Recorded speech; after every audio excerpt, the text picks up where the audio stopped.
VOA 세계뉴스입니다. 오늘 실시된 일본 집권 자민당 총재 선거에서 이시바 시게루 전 방위상이 승리하면서 기시다 후미오 현 총리의 후임으로 사실상 확정됐습니다. 이시바 전 방위상은 이날 1차 투표에 이어 결선 투표까지 가는 접전 끝에 유효표 409표 중 225표를 얻어 배가 한 4표를 얻은 다카이치 사나의 경제안전보장상을 누르고 당 총재에 당선됐습니다. 내각제를 채택하는 일본은 집권당 대표가 총리를 맡게 됩니다. 이시바 신임 총재는 이날 당선이 확정된 뒤 연설에서 일본을 다시 안전하고 안심할 수 있으며 모두가 웃으며 살 수 있는 곳으로 만들기 위해 최선을 다할 것이라고 말했습니다.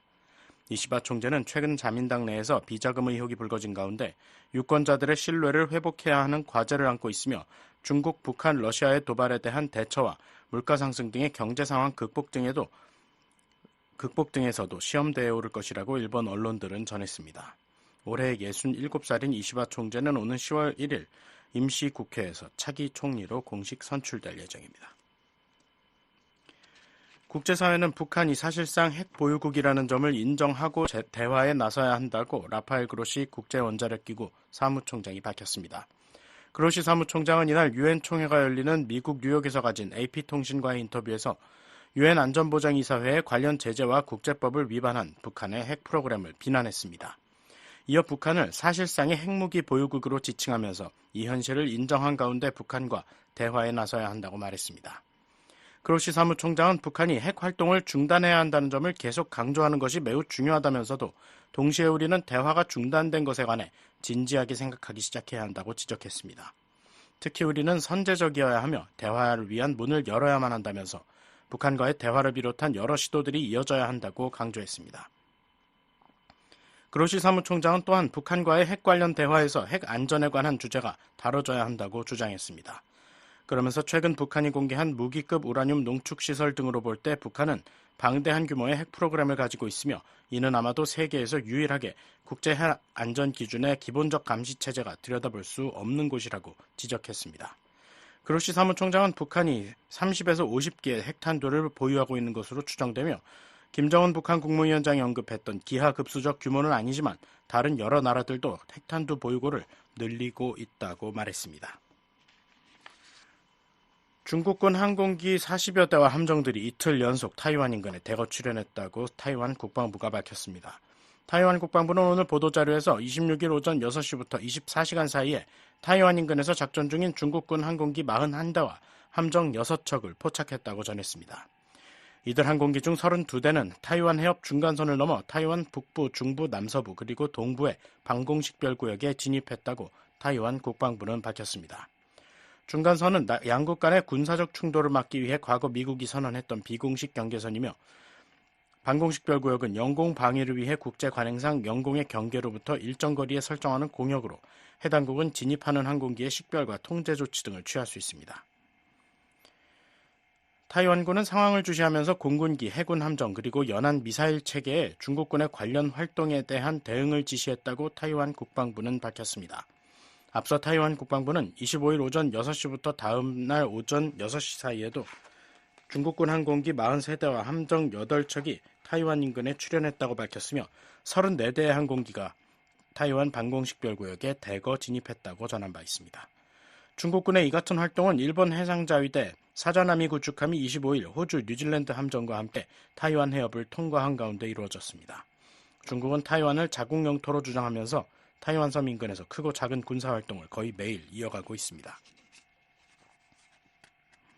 베냐민 네타냐후 이스라엘 총리는 레바논 내 이슬람 무장단체 헤즈볼라와의 21일간의 휴전에 대한 내부 논의를 계속할 것이라고 말했습니다.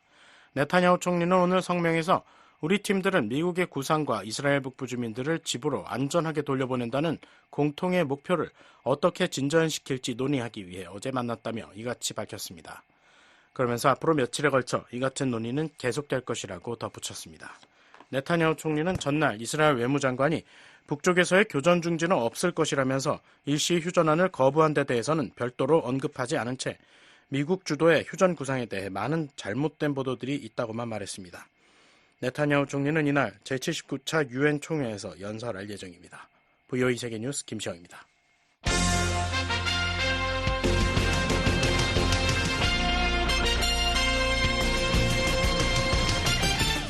VOA News Today. 여러분 안녕하십니까? 2024년 9월 27일 금요일 VOA 뉴스 투데이 2부 시작하겠습니다. 진행의 김영경입니다. 이 시간에 보내드릴 주요 소식입니다. 미국 대북 정책의 주요 요소는 종교와 신앙의 자유에 대한 정보를 포함한 북한 내 정보 접근을 확대하는 것이라고 미국 북한 인권특사가 밝혔습니다. 미국과 영국, 호주의 안보 협의체인 오커스가 첨단 군사기술 개발 협력 분야에서 한국 등의 참여 가능성을 논의 중이라고 확인했습니다. 미국 전문가들은 전직 한국 대통령 비서실장의 남북한 두 국가론에 대해 핵을 보유하고 한국을 주적으로 지목한 북한과 평화롭게 공존할 수 없다고 지적했습니다. 내일 북한 날씨는 전 지역 가끔 구름 많겠습니다. 일부 지역은 가끔 비 오겠습니다. 최저 기온은 4에서 18도, 최고 기온은 19에서 28도 되겠습니다. 바다의 물결은 동해 앞바다 1에서 2m, 서해 앞바다 0.5m이겠습니다. 첫 소식입니다. 미국 대북 정책의 주요 요소는 종교와 신앙의 자유에 대한 정보를 포함한 북한 내 정보 접근을 확대하는 것이라고 미국 북한 인권 특사가 밝혔습니다. 종교 자유 등 북한 인권 문제는 전 세계 안보 문제와 밀접히 연계되어 있다고 강조했습니다. 이종훈 기자입니다. 줄리 터너 국무부 북한 인권 특사는 26일 정보에 대한 접근은 우리 대북 정책의 핵심 기둥이라며 여기에는 종교와 종교 및 신념의 자유에 관한 정보가 포함된다고 밝혔습니다. One of my main priorities as Special Envoy has been to work with partners and allies to re-energize international efforts to promote. 터너 특사는 이날 미국 정부 산하 독립기구인 국제종교자유위원회가 북한 내 종교자유와 탈북민, 동양과 미국 정책 옵션을 주제로 개최한 온라인 청문회에서 특사로서 나의 주요 우선순위 중 하나는 파트너 및 동맹국들과 협력해 북한 인권을 증진하고 정보에 대한 접근성을 높이기 위한 국제적 노력을 다시 활성화하는 것이라면서 이같이 말했습니다. 특히 정보를 잘 알고 있는 북한 주민들은 한반도와 영내 그리고 그 너머의 평화와 안정, 번영을 구축하는 데 도움이 될 수 있다고 강조했습니다. 터너 특사는 북한에서 종교적 신념과 행위는 정권의 정당성과 주민 통제에 대한 직접적인 위협으로 간주된다고 지적했습니다. Religious belief and practice are seen as direct threats to the regime's legitimacy and its control over the population. 이어 북한에서 허용되는 유일한 이념, 유일한 종교는 김일성 사상이라며 북한에서 자의적 체포 및 구금, 고문, 잔인하고 비인간적이거나 모욕적인 대우, 그리고 종교의 자유 거부를 경험한 생존자들의 증언을 담은 비정부기구 보고서들이 있다고 말했습니다. 북한에 억류된 3명의 한국인 선교사 문제도 제기했습니다.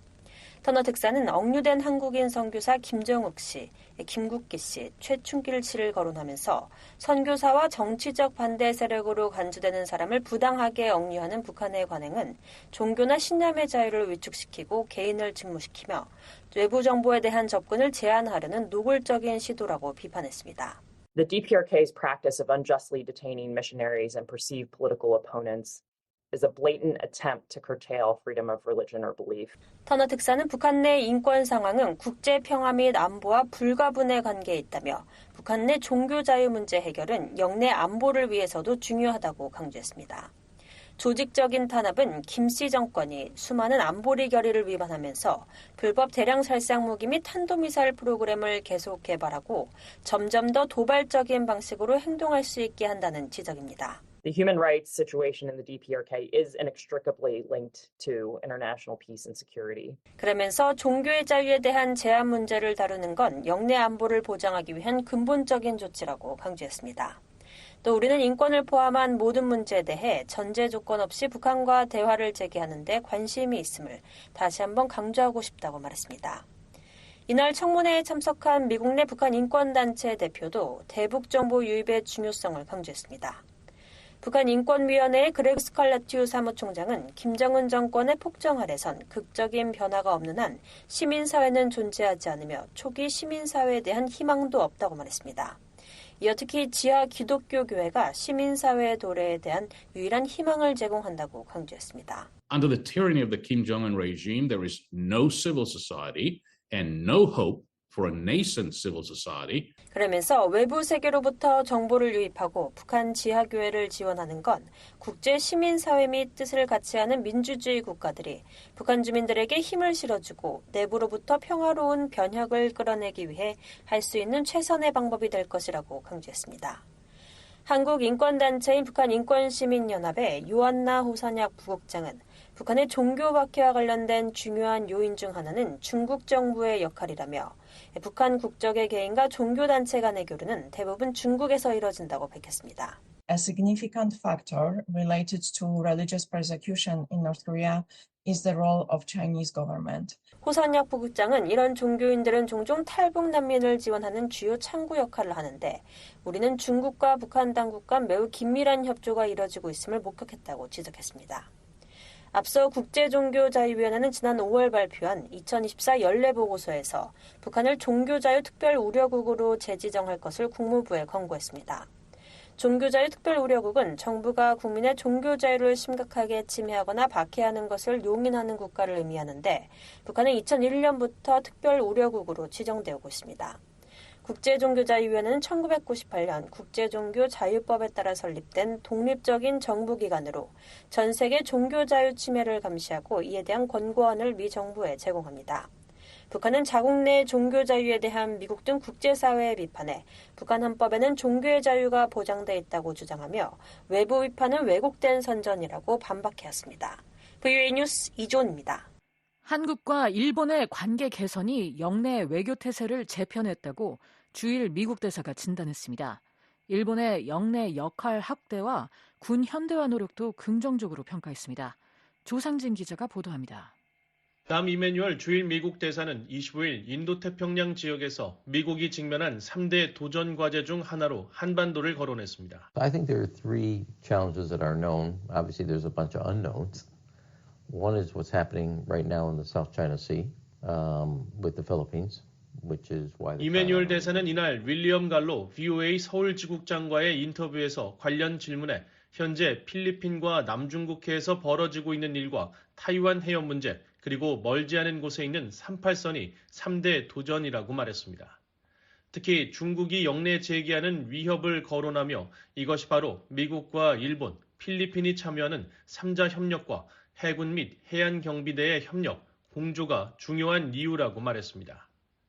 이메뉴얼 대사는 미국의 주요 동맹인 일본이 이 같은 도전에 공동 대응하는 차원에서 영내 역할 확대와 군 현대화 노력을 기울이고 있다며 긍정적으로 평가했습니다. I think to quote Prime Minister Kishida, if you want an insight into what he's thinking, he said it at the Shangri-La conference about 3 years ago, which is Ukraine today. 기시다 총리는 러시아의 침공을 받은 우크라이나처럼 인도태평양도 비슷한 상황을 겪을 수 있다는 판단 아래 일본의 전략적 위치를 재정비하고 개혁하며 현대화하고 투자할 필요성을 깨달았고 이것이 바로 일본이 국내 총생산 대비 국방비 지출을 1%에서 2%로 늘리기로 한 이유라는 것입니다. 또 450발의 토마호크 미사일로 반경 능력을 확보하고 국가 안보 전략을 개정했으며 방위장비 수출 규제를 해제함으로써 분쟁이 없는 제3국의 수출을 통해 영내 방위산업 육성에 도움을 준 점도 높이 평가했습니다. 이메뉴얼 대사는 또 영내에서 동맹 간 협력의 중요성을 언급하면서 특히 한국과 일본이라는 미국의 영내 핵심 동맹 간 관계 개선이 미치는 긍정적 효과를 강조했습니다. They normalize the relationship with Korea, which is and that they've also done certain things with the Philippines that have kind of complemented. 일본은 한국과의 관계 정상화를 비롯해 필리핀과도 양자 중심의 중심축과 바퀴살 구조에서 여러 동맹이 상호 협력하는 격자형 구조로 전환하는 것을 보완하고 강화하는 특정 임무를 수행했다는 것입니다. 그러면서 이는 2차 세계대전 이후 일본의 안보 태세와 영내 외교 태세를 가장 근본적으로 재편한 것이라고 강조했습니다. 이메뉴얼 대사는 동맹이 없다면 인도태평양은 미국에게는 원정 경기를 치르는 것이나 다름없지만 동맹이 있다면 홈 경기에 더 가까울 것이라면서 그런 관점에서 바이든 대통령이 영내 미국의 동맹국들을 하나로 묶는 격자형 안보와 외교 구조로 전환한 것은 매우 중요하다고 말했습니다. 따라서 우리는 완보 외교적 관점에서 인도태평양을 생각하고 그 역량에 따라 투자하며 운영해야 한다고 강조했습니다. 람 이메뉴얼 대사는 앞서 지난 4월에도 전략국제문제연구소 CSIS가 주최한 대담에 참석해 미국의 동맹 전략이 미국 중심의 양자 관계에서 다자 간 협력을 강조하는 방식으로 전환되고 있다고 밝혔습니다. 그러면서 동맹 보호의 시대가 끝나고 동맹 투사의 시대로 나아가고 있다면서 이러한 안보 환경에서 미국과 일본, 한국이 중요한 역할을 하고 있다고 말한 바 있습니다. 전문가들은 미한일 3국 협력이 인도태평양 안보에 중요한 축으로 작용할 것으로 전망하면서 이 같은 협력을 제도화하는 것이 중요하다고 강조합니다. 에반스 리비어 전 국무부 동아태 담당 수석 부차관보는 최근 VOA에 영내 북한은 물론 중국, 러시아와 기타 안보 도전을 감안하면 현재와 새로운 도전에 대처하는 방법은 안보 분야에서 3국 협력을 강화하는 것이라는 일치된 결론에 미한일 3국 모두 도달했다고 말했습니다. I think as each one of those countries looks around the region at the challenges, particularly from North Korea. 그러면서 3국 간 더 큰 협력이 필요하다는 것은 정치적 차이를 아우르는 결론이라고 강조했습니다. VOA 뉴스 조상진입니다. 제이비어 T. 브런슨 한미연합사령관 지명자 인준안이 지난 24일 상원을 통과한 것으로 뒤늦게 확인됐습니다. 미국 국방부는 25일 상원이 지난 24일 약 6,030명의 군 고위 관리들에 대한 인준안을 구두 표결로 일괄 승인했다고 전하면서 여기에 브런슨 한미연합사령관 지명자 인준안도 포함됐다고 밝혔습니다. 26일 갱신된 의회 기록 웹사이트에 따르면 해당 인준안은 24일 상원 군사위원회를 통과한 데 이어 같은 날 저녁 본회의에서도 구두 표결로 가결됐습니다. 지난 11일 조 바이든 대통령이 신임 한미연합사령관에 브런슨 육군 중장을 지명한 지 13일 만에 상원 승인이 이루어진 겁니다. 한미연합사령관은 주한 미군 사령관과 유엔사 사령관을 겸하는 직책입니다. 브런슨 지명자는 지난 17일 상원 군사위 인준 청문회에서 북한의 핵과 미사일 역량 진전을 최대 도전 과제로 지목한 바 있습니다. I'm aware of the threat South Korea faces and fully understand my role, if confirmed, is in ensuring. 브런슨 지명자는 한국이 직면한 위협을 잘 알고 있으며 한반도의 모든 군에 대한 지속적인 준비 태세를 보장하는 것이 나의 역할이라는 것을 잘 알고 있다고 말했습니다. 미국과 영국, 호주의 안보협의체인 오커스가 첨단 군사기술 개발 협력 분야에서 한국 등의 참여 가능성을 논의 중이라고 확인했습니다. 일본과의 협의에서 이루어진 진전을 환영한다는 입장도 밝혔습니다. 안소영 기자가 보도합니다. 미국과 영국, 호주의 국방장관들이 26일 오커스 필러2에 따른 첨단 역량에 대한 협력 가능성을 모색하기 위해 캐나다, 뉴질랜드, 한국과 현재 진행 중인 협의에 주목했다고 밝혔습니다. 로이드 오스틴 미국 국방장관과 영국의 존 힐리 국방장관, 호주의 리차드 멜스 부총리 겸 국방부 장관은 이날 런던에서 개최된 오커스 국방장관 회의 후 정책 방향에 제시할 때 쓰이는 공동 커뮤니케를 발표하고 이같이 밝혔습니다. 호주의 AU와 영국의 UK, 미국의 US 영문약칭의 혼합 용어인 오커스는 3국의 군사동맹으로 지난 2021년 9월 출범했습니다. 인도태평양에서 정치적, 군사적 영향을 점점 확대하는 중국에 대응하기 위한 데 초점을 맞춘 안보 협의체입니다. 이 오커스는 재래식으로 무장한 미국과 영국의 핵 추진 잠수함을 호주에 제공하는 필러1을 시행 중입니다. 아울러 인공지능 및 양자 컴퓨팅, 사이버 안보, 해저 기술 등 8개 분야 첨단 군사 기술을 공동 개발하는 필러2를 추진하고 있습니다. 이날 3국 장관들은 또한 2024년 4월 오커스 필러2 프로젝트 협력 기회에 추가 파트너를 참여시키기 위한 원칙을 발표했다고 상기하고 초기 협력 분야로서 일본의 해양 자율 시스템과의 상호 운용성 개선을 위한 일본과의 협의 진전을 환영했다고 밝혔습니다. 앞서 이들 장관들은 지난 4월 3자 회의 뒤 발표한 공동성명에서 일본의 힘과 오커스 참가국들과의 긴밀한 상호방위 협력 관계를 인정해 필러2 첨단 역량 프로젝트에서 일본과 협력하는 방안을 고려하고 있다고 발표한 바 있습니다. 일본 외에 추가로 협력할 국가들에 대해선 언급하지 않았었습니다. 한국 정부는 그동안 오커스 필러2 참여에 긍정적인 입장을 보여왔습니다. 한국 외교부는 지난 4월 한국을 추가 파트너로 고려하고 있다는 미국 백악관 고위당국자의 입장에 대해 정부는 오커스와의 협력에 열려 있으며 구체적 사항을 앞으로 협의를 거쳐 결정될 것이라면서 환영의 뜻을 밝혔습니다. 시드니 사일러 전 미 국가정보위원회 북한 담당 국가정보 분석관은 26일 VOA와의 통화에서 오커스의 한국 참여는 양측 모두의 윈윈이 될 수 있을 것이라고 전망했습니다. But certainly Korea has such a strong defense industry, has production capacity, has technologies, a strong committed workforce, and so 강력한 방위 산업과 생산 능력, 첨단 기술을 보유한 한국은 안보 분야에서 생산적인 파트너가 될 수 있다는 겁니다. 또한 한국과 오커스의 협력은 최근 몇 년 동안 다자간 안보 포럼에 적극 참여한 한국에게도 도움이 될 것이라며 특히 북한의 핵 위험 및 북러 간 위험한 동맹이 심화되는 가운데 중요하다고 사일러 전 분석관은 말했습니다. 브루스 클리너 헤리티지 재단 선임 연구원도 최근 VOA와의 통화에서 군사기술의 공동개발과 공동생산뿐 아니라 교류와 협력에 동맹을 끌어들이는 것은 매우 유익하다면서 특히 한국은 강력한 방위산업을 보유하고 있기 때문에 한국이 오커스 필러2에 참여하는 것은 당연하다고 말했습니다. 미국 국방부는 지난 5월 한국의 필러2 협력 가능성과 관련한 VOA의 논평 요청에 오커스 회원국들은 추가 파트너 참여를 위한 원칙과 모델을 개발했다며 2024년 이 역사적인 작업에 기여하고 혜택을 받을 수 있는 분야에 대해 잠재적인 파트너와 협의를 진행할 예정이라고 설명한 바 있습니다. 국무부도 지난 5월 현재로서는 다른 추가 협의 대상 국가는 발표하지 않는다면서도 한국과 인도태평양 지역의 안보와 안정, 번영을 위해 다양한 방식으로 협력하고 있다고 밝혔었습니다. 이런 가운데 중국은 오커스의 참여국 확대가 논의되는 데 대해 반발하고 있습니다. 오커스 협력 의사를 밝힌 뉴질랜드 주재 왕샤오롱 중국 대사는 지난 5월 열린 경제 관련 행사에서 오커스는 국제 핵무기 비확산 체제와 태평양에 핵무기가 없도록 유지하는 노력에 중대한 영향을 미치기 때문에 중국은 오커스에 대해 심각히 우려한다고 밝혔습니다. 그러면서 우리는 뉴질랜드가 장기적인 이익뿐만 아니라 중국과의 양자관계의 안정적 발전을 고려해 오커스 가입 결정을 내리길 바란다고 말했습니다.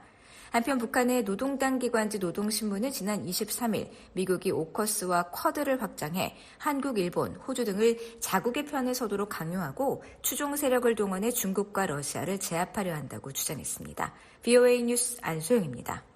미국 국무부는 한국 정치권 일각에서 통일하지 말자며 두 국가 현실을 수용하자는 주장이 나온 데 대해 미한 동맹의 굳건함을 강조했습니다.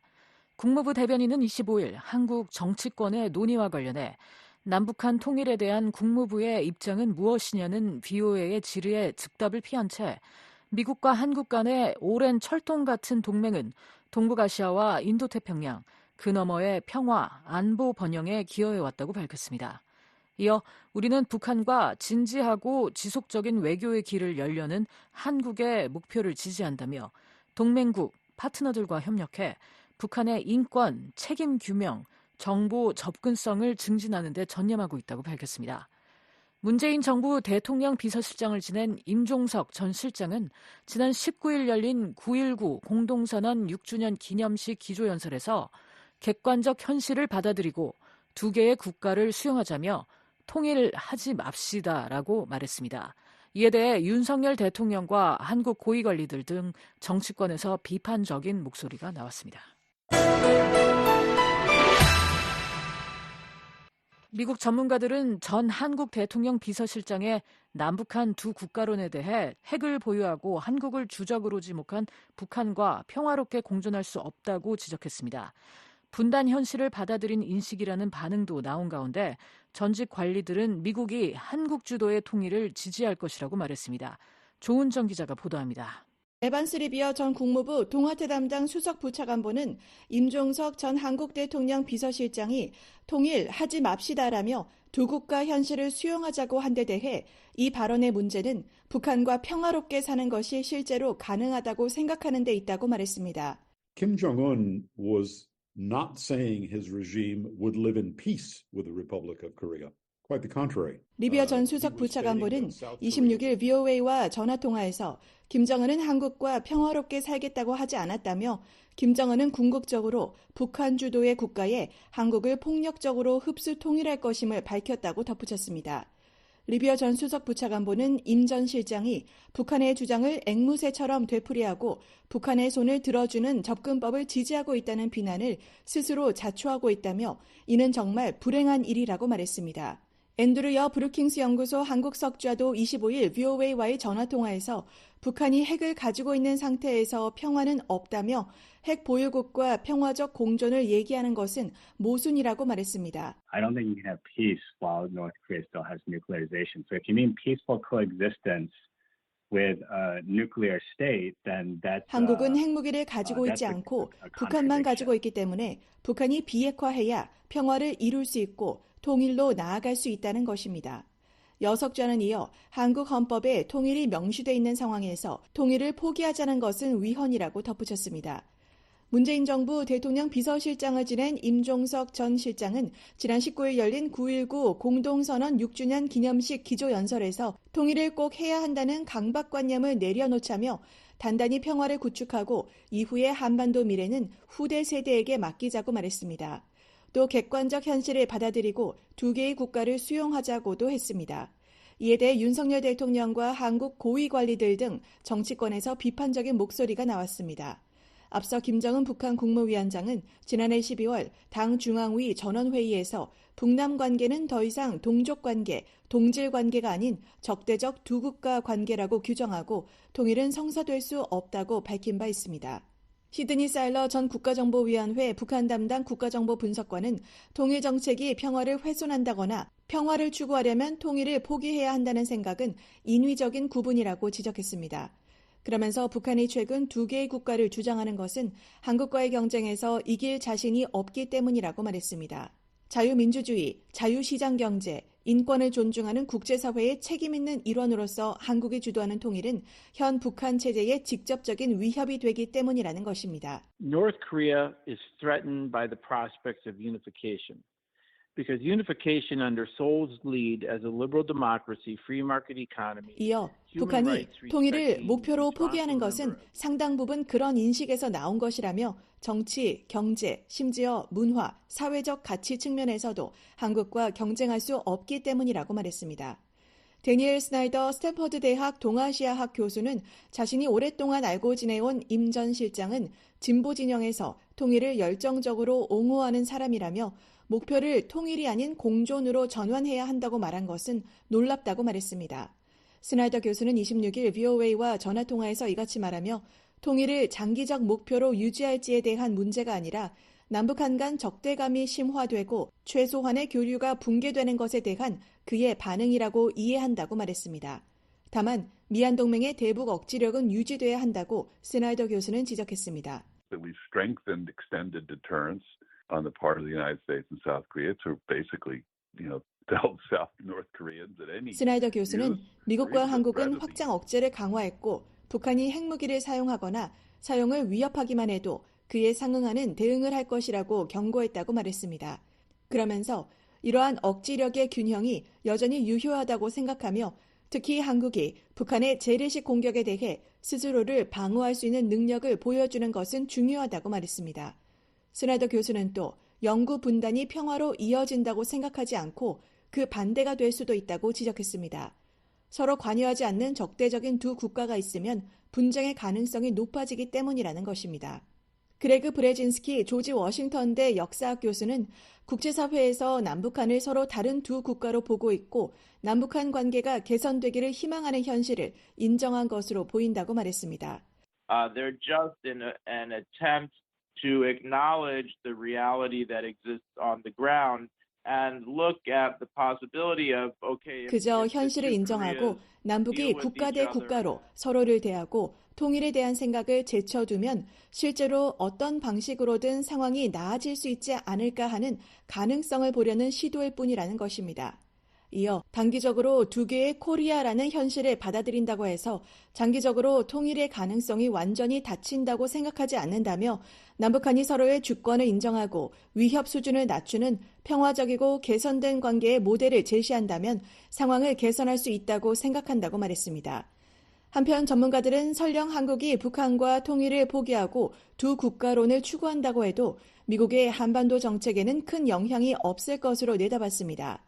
사일러 전 분석관은 두 개의 코리아가 존재하는 상황으로 인해 북한 비핵화 목표가 근본적으로 달라질 것으로 보지 않는다고 말했습니다. I wouldn't think that a two Korea situation, would be fundamentally different in that regard. We still would have 통일을 포기했든 아니면 여전히 목표로 남아있든 간에 한반도에 두 개의 코리아가 존재하는 현실은 그대로라는 것입니다. 또 한쪽이 국제 규범과 기준을 깨고 상대방을 강압하고 지배하기 위해 핵무기 능력을 추구하고 있는 현실도 여전히 존재할 것이라고 덧붙였습니다. 여석자는 미국의 한국에 대한 방위 공약도 변화가 없을 것이라고 말했습니다. Even if South Korea bans unification, if North Korea decides to attack South Korea, the U.S. is obligated to 한국이 북한과의 통일을 포기하더라도 북한이 한국을 공격하면 미국은 한국을 방어할 의무가 있다는 것입니다. 여석좌는 다만 한국이 북한의 핵보유 사실을 인정하면서도 공존하자고 하면 미국과 정책적 단절이 생길 수 있지만 한국이 북한의 핵보유를 받아들일 가능성은 거의 없다고 본다고 말했습니다. 전직 고위 관리들은 특히 미국이 한국 주도의 통일을 지지한다는 점을 거듭 강조했습니다. 리비어 전 수석 부차관보는 한국 전쟁에서 미군 병사, 수병, 해병대원 수만 명이 사망했다며 전투의 절반은 한반도 통일을 위해 비무장지대 안이나 한반도 북쪽에서 벌어졌다고 말했습니다.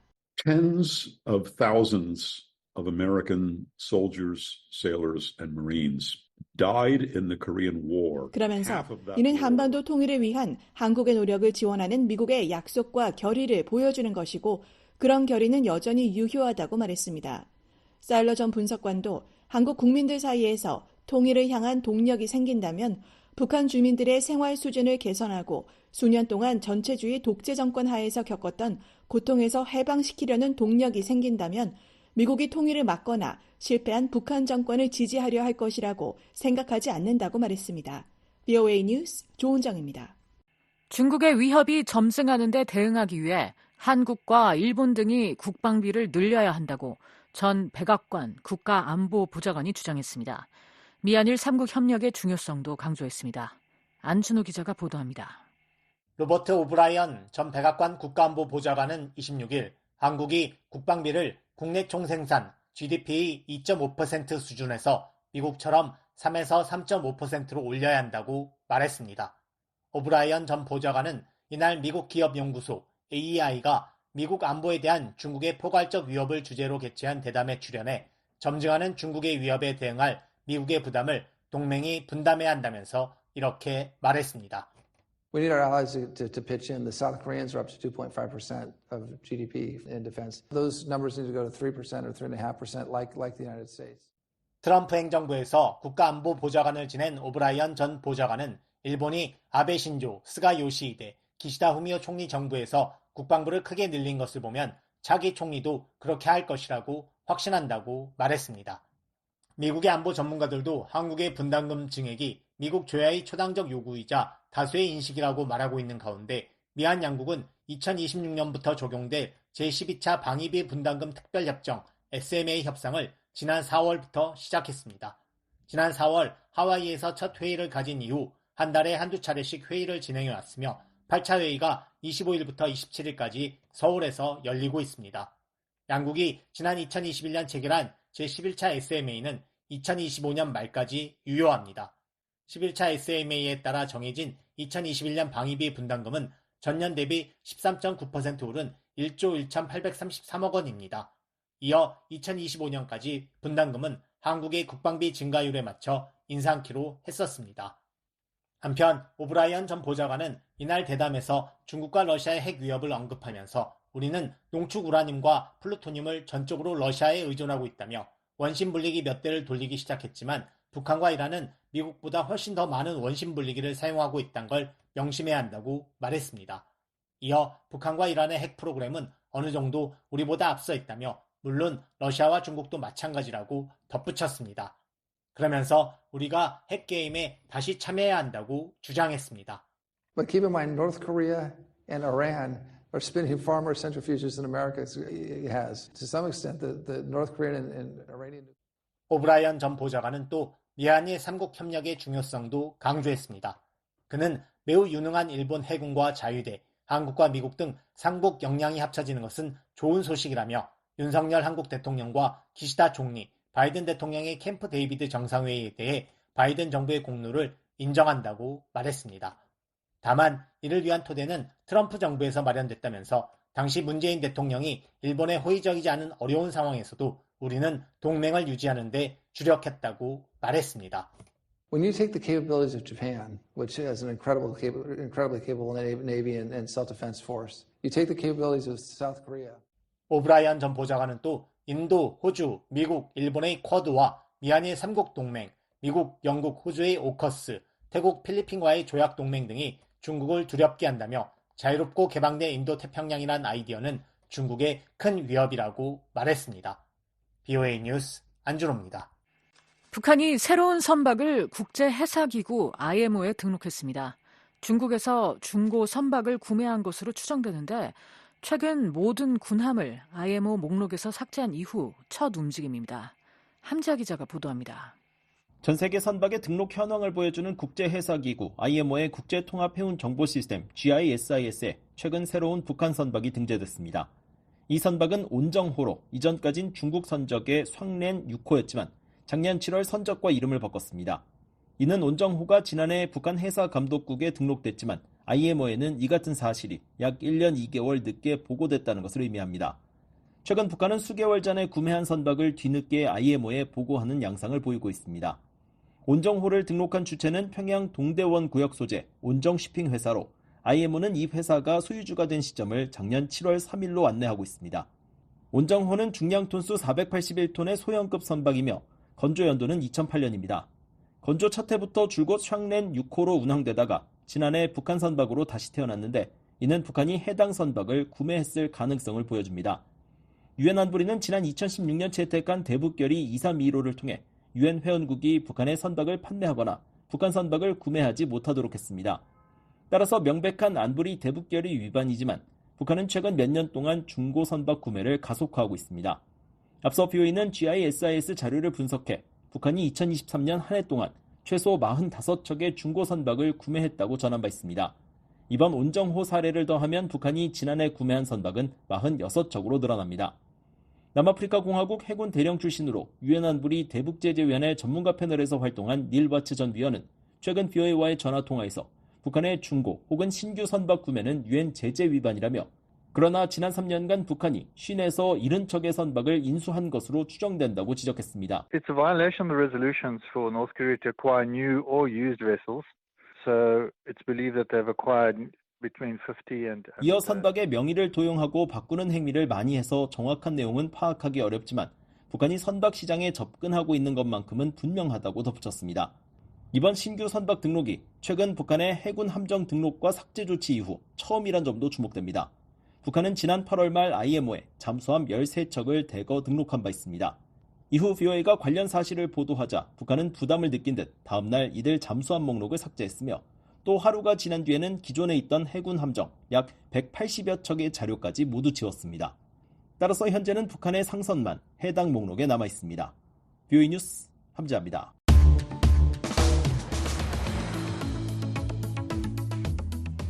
한국 내 주요 뉴스를 소개해드리는 한국은 지금입니다.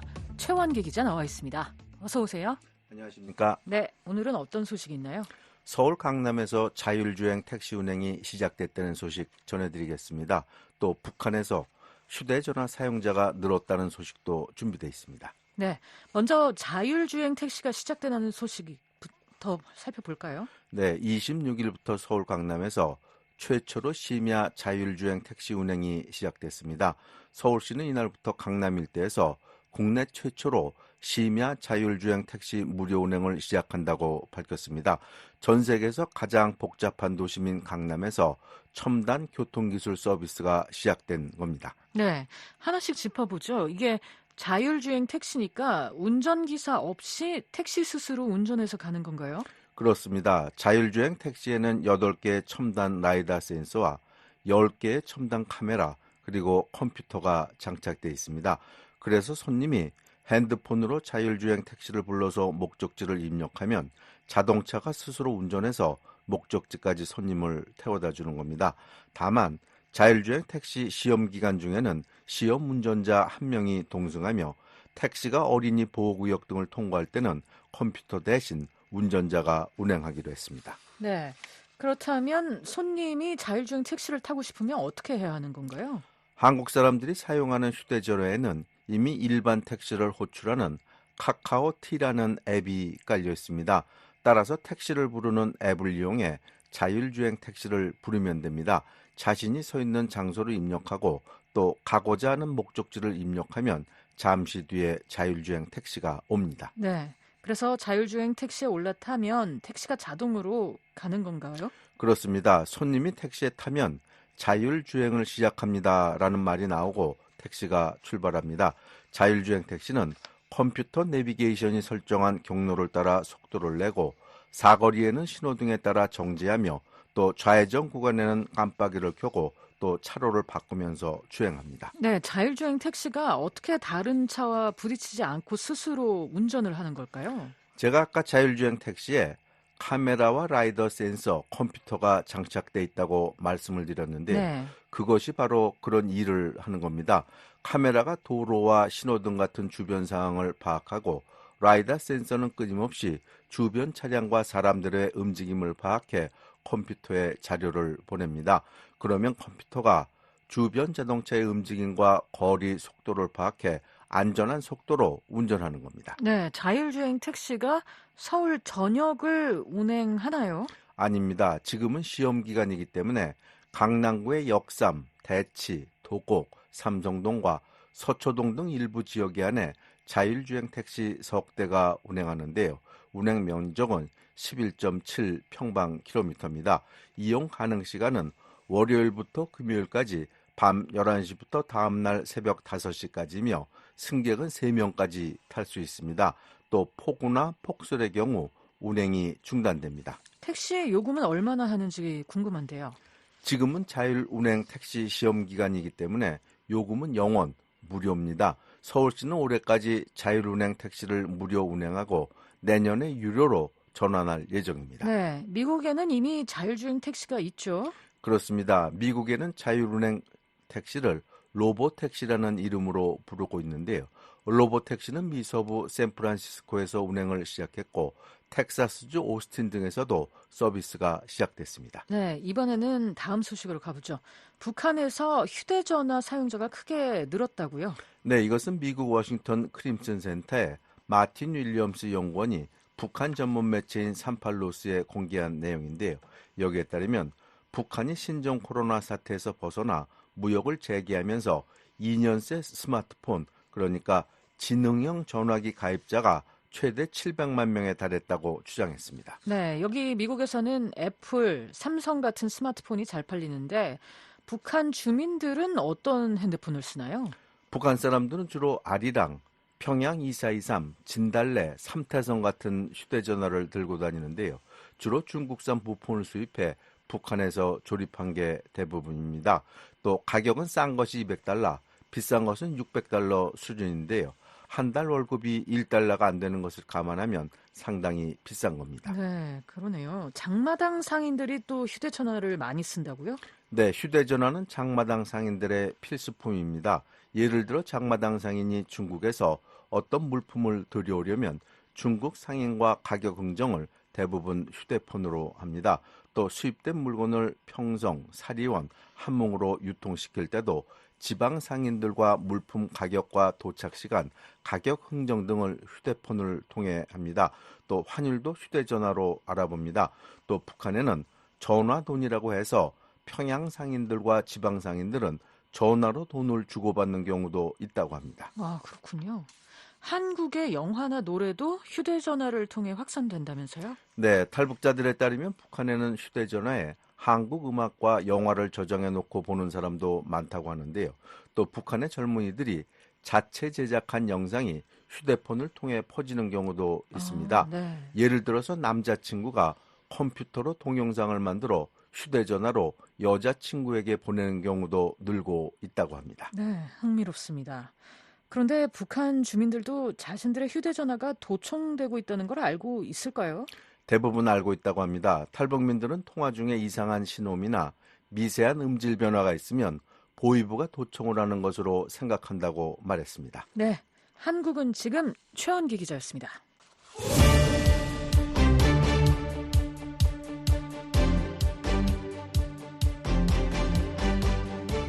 최근 미디어에 등장한 주요 한반도 관련 기사들을 간추려드리는 코리아 인더 뉴스입니다. 노시창 기자와 함께합니다. 안녕하세요. 네, 안녕하세요. 네, 지난 한 주도 여러 가지 북한 관련 기사들이 미국 언론에 등장을 했습니다. 가장 최근 기사로는 라파엘 그로시 국제원자력기구 IAEA 사무총장이 국제사회가 북한의 핵무기 보유를 인정하고 대화를 추진해야 한다고 말했다는 소식이 워싱턴 포스트에 실렸습니다. 이 내용부터 살펴볼까요? 네, AP통신이 26일 그로시 사무총장과 인터뷰한 내용을 워싱턴 포스트가 전하고 있습니다. 그로시 사무총장은 북한과 대화를 중단하는 게 조금이라도 문제를 해결했는지 의문이라며 오히려 상황을 통제 불가능한 상태로 악화시키고 있는 것은 아닌지 우려스럽다면서 이같이 말했습니다. 그로시 사무총장은 북한의 핵 프로그램이 유엔 안보리 제재와 국제법을 위반한 점에 대해서는 비난받아야 한다면서도 대화가 필요하다고 말했습니다.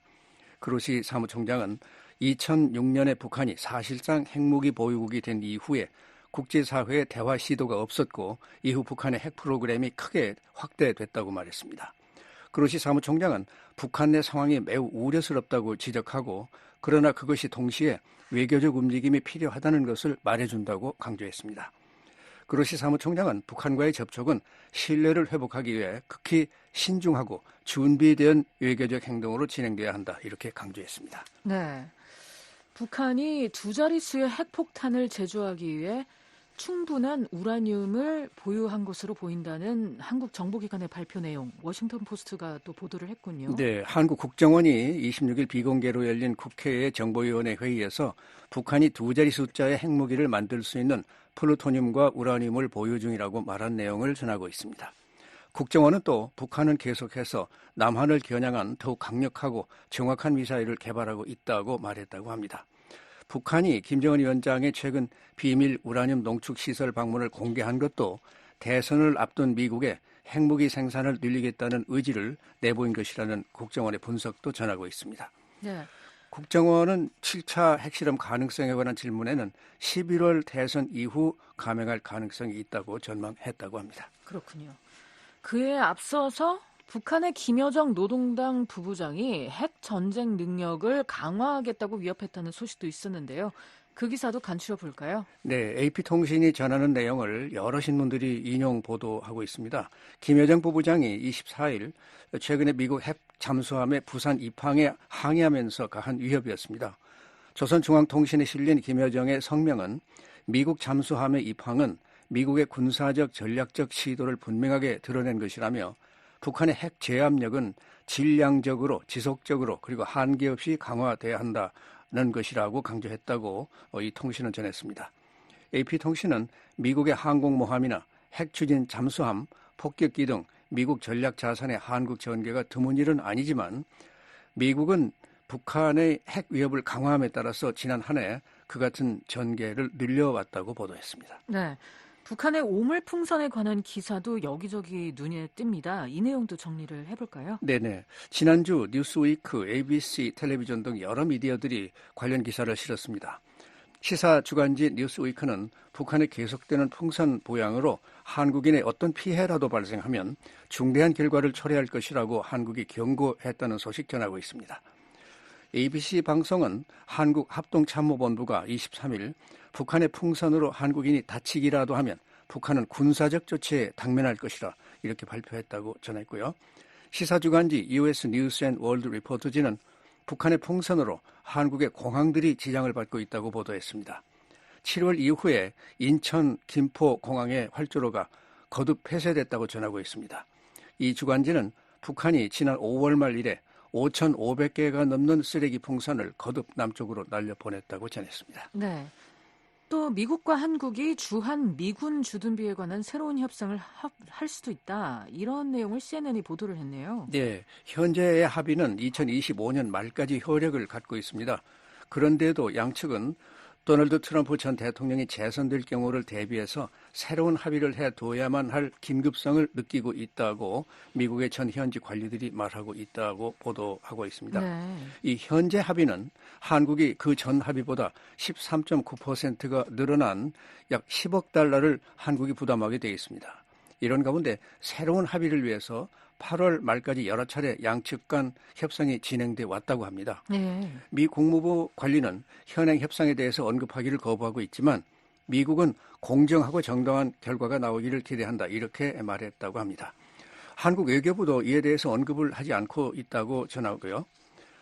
그런데 과거 트럼프 행정부는 2021년 3월에 시작된 합의를 위해서 협상을 했지만 바이든 정부가 들어서면서 그 협상이 중단이 되고 지금 현재 협정으로 바뀐 것입니다. 트럼프 전 대통령은 당시 한국이 연간 47억 달러를 부담해야 한다 이렇게 요구를 했었습니다. 네. 올해 초 트럼프 전 대통령은 현재 합의는 한국이 충분한 부담을 하고 있는 것으로 생각하지 않는다 이렇게 말하지 않았습니까? 그렇습니다. 트럼프 대통령은 타임지와의 인터뷰에서 왜 우리가 그 누구를 방어해 줘야만 합니까? 그들은 아주 부자인데 왜 그들은 돈을 내지 않아야 합니까? 이렇게 불만을 나타냈다고 합니다. CNN 방송은 올해 안으로 합의를 이룰 가능성은 존재하지만 한 가지 우려는 거대 야당인 한국의회가 이를 승인해야 하는 상황이고요. 그런데 반해서 미국 의회는 분담금 문제에 대해서 아무런 역할을 할 수 없다는 점도 지적을 하고 있습니다. 네. 경제 전문지 월스트리트 저널은 미국이 한국에 있는 세계 최대의 조선소에서 중국에 맞서기 위한 동맹을 모색하고 있다. 이런 보도를 했네요. 매우 긴 기사였던 것 같은데 간추려 전해주시죠. 네, 수개월 전에 미국의 칼로스 델 토로 해군 장관이 세계 최대 규모인 울산 조선소에서 건조된 새 한국 해군 함정을 보고 감탄을 했다고 합니다. 이 조선업에서 중국에 크게 뒤떨어져 버린 미국이 그걸 따라잡기 위해서 한국과 일본의 눈을 돌리고 있다는 건데요. 그러기 위해서 핵심적인 것은 중국과 1, 2위 다툼을 하고 있는 한국의 현대조선과 같은 것을 끌어들이는 것이고 그렇게만 하면 빠른 시간 안에 저비용으로 현대적 기술을 이용해서 미국에게 부족한 많은 것을 해결할 수 있다는 거죠. 네, 지금 미국의 문제점은 뭐라 지적하고 있는 게 있나요?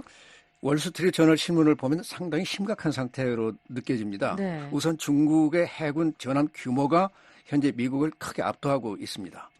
정부 지원을 받는 중국 조선 회사들은 온갖 종류의 선박을 건조하고 있는데 작년에 중국의 생산량은 세계 1위였습니다. 중국은 마치 복사하고 찍어내듯 그러니까 영어로 copy and paste 하듯이 쉽게 배를 연속 만들어내고 있다는 거죠. 그렇군요. 그 뒤를 따르는 나라가 한국이라고 합니다. 한국은 현재 전 세계 선박 건조의 약 4분의 1을 소화하고 있습니다. 반면에 미국은 현재 세계적 순위에 들어가는 조선소가 아예 없거나 있어도 아주 미미합니다. 그런데다가 노동비가 워낙 비싸고 배를 하나 만들려 해도 시간이 너무 오래 걸린다고 합니다. 네. 그런데도 또 미국은 보안 문제 때문에 외국에서 군함을 건조하면 안 된다. 그렇게 하려면 대통령이 특별한 그 어떤 대통령령을 내려주거나 법령이 새로 만들어져야 하는 그런 제약들을 갖고 있다고 지적하고 있습니다. 그렇군요. 울산이 어떤 곳인지도 소개를 한 모양이에요. 네, 본래 울산은 조용한 고래잡이 항구 도시였는데요. 지금은 조선소, 백화점, 아파트, 미술관 이런 여러 가지가 있는 인구 110만의 대도시가 됐다. 네. 현대의 왕국이라고 불리운다 합니다. 이 도시 전체를. 네. 울산의 현대조선소는 하청업체까지 합쳐서 고용 인원이 3만 2천 명에 달하고 연간 민간용과 전함 수십 척의 대형 선박들을 건조하고 있습니다. 현대조선은 현재 뉴질랜드, 필리핀, 페루 등과도 해군 함정 건조 계약을 체결해 놓고 있다고 소개를 하고 있습니다. 네. 한국의 불법 합성 성착취물 딥페이크 확산 문제가 미국 언론에 자주 등장을 하는데요. 이번 주에도 주간지 뉴스위크가 그 심각성을 보도하고 있군요. 네, 연예계 스타들이 주 타겟이 되고 있는 온라인 섹스 범죄로 한국이 몸살을 앓고 있다는 내용입니다. 네. 이 세큐리티 히어로스라는 미국의 개인 정보 보안업체가 조사한 바에 따르면 최근에 발견된 95,800여 건의 딥페이크 비디오 중에 절반 이상의 피해자가 한국의 가수나 배우들이라고 합니다. 한국 경찰에 따르면 2024년 상반기 약 7개월 동안에만 신고된 딥페이크 범죄가 297건이었는데 이는 전해 같은 기간에 비해서 180건 늘어난 것이고요. 110건 넘게 늘어난 네. 거네요. 네. 관련해서 178명이 기소되는데 그중 113명이 10대라고 합니다. 뉴스위크는 한 기술업체 대표의 말을 인용하면서 오늘날 AI, 인공지능의 가장 인기 있는 이용이 바로 이 영상 제작이라면서 오늘날 우리는 완전 무료 또는 극소액의 비용으로 극히 빠르게 어떤 영상물이든 제작해낼 수 있다고 지적합니다. 바로 그런 기술의 발달이 가져오는 부작용이 이 딥페이크 확산 같은 현상이라는 것인데요. 국제적인 범죄 문제를 다루는 한 연구소는 2022년에서 23년 사이에 아시아 태평양 지역에서 발생한 딥페이크 범죄 증가율은 무려 1,530%나 되는데 네, 이는 북아메리카 다음으로 세계 2위라고 전하고 있습니다. 뉴스위크는 코리아 타임스 보도를 인용하면서 한국 국회가 디지털 성착취물을 소지, 구입, 저장, 시청만 해도 3년 이하의 징역 또는 미화 2만 5천 달러 이상의 벌금을 부과하는 강력한 법을 통과시켰다 이렇게 전하고 있습니다. 그렇군요. 이민의 형태, 구조적인 인종차별, 기타 사회적 요인들로 인해 미국 내 아시아계 그러니까 에이지언 아메리칸들의 심혈관 건강에 잘못된 판단이 나올 수도 있다. 이런 연구 보고서가 나왔다고요? 네, 워싱턴 포스트에 그런 기사가 실려 있는데요. 미국 심장협회 저널에 실린 연구 보고서 내용입니다. 주된 내용은 아시안 아메리칸이 백인보다 전체적으로 심장병으로 사망할 가능성이 낮은 것으로 보인다. 그러나 전문가들은 아시아계라도 인종에 따라서 심장 건강 상태가 서로 다르다는 점이 제대로 파악이 되지 않고 있음을 지적하고 있습니다. 아시안이라고 한데 묶어 판단해 버릴 문제가 아니라는 거죠. 아시안 그룹 안에는 중국, 인도, 필리핀, 베트남, 한국, 일본계 등 여러 민족이 있는데 건강 문제에 관한 연구에서나 인종을 분류할 때 각 민족의 실제 상황이 고려되지 못하고 있다는 것입니다. 이 사회 경제학적 요인, 영어 구사 능력, 구조적인 차별 등으로 인해서 각 인종 그룹의 차이가 많은데 그것이 모두 가려져 있다는 것이죠. 심장학자이며 이 연구를 이끈 시카고의 노스웨스턴 의과대학의 닐레이 샤 교수는 각기 다른 그룹의 차이를 정확하게 파악해야 그리고 문제를 제대로 이해하고 예방을 해야 할 필요성이 시급하다 이렇게 강조를 하고 있다고 합니다. 네, 지금까지 코리아 인도 뉴스였습니다. Voice of America, VOA. 지금까지 VOA 뉴스투데이 2부 들으셨습니다. 잠시 후에는 세계 뉴스에 이어 여기는 워싱턴입니다가 방송됩니다. 여러분의 많은 애청 바랍니다. 매일같이 쏟아지는 뉴스들. 미국에서, President Joe Biden ending his run for re-election shocked. 유럽에서, A Russian court Friday handed down its sentence against Evan. 아시아에서, Brian Chen was on his way to the gym when the drill began. 중동에서, It was Israel's eighth attempt to assassinate Mohammed. 아프리카에서, This is the Zohar Foundation, a place where more than 급변하는 세계 정세 속에 시시각각 벌어지는 뉴스들. 뉴스 따라잡기는 왜 이런 일이 벌어지고 있는지 그 배경을 알기 쉽게 풀어드립니다. 그는 특히 이 기간 이라크 안정화 작업에 또 화제가 되는 인물, 궁금한 인물도 소개해드립니다. 뉴스 따라잡기는 매주 금요일 밤과 토요일 아침 여러분을 찾아갑니다. 많은 애청 바랍니다.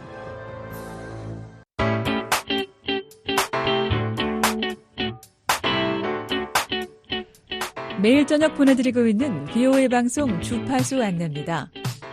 VOA 저녁 방송은 매일 밤 8시부터 자정까지 4시간 동안 중파 1188kHz로 청취하실 수 있습니다. 또 저녁 방송 중 밤 9시부터 10시까지는 단파 9350, 9490, 12080kHz로 밤 10시부터 11시까지는 단파 9350, 12045, 12080kHz로 밤 11시부터 12시까지는 단파 9405, 12045, 12080kHz로도 들으실 수 있습니다.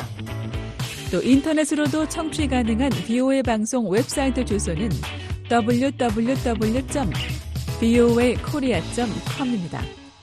다양하고 신속한 세계 소식, VOA 방송과 함께 하시기 바랍니다.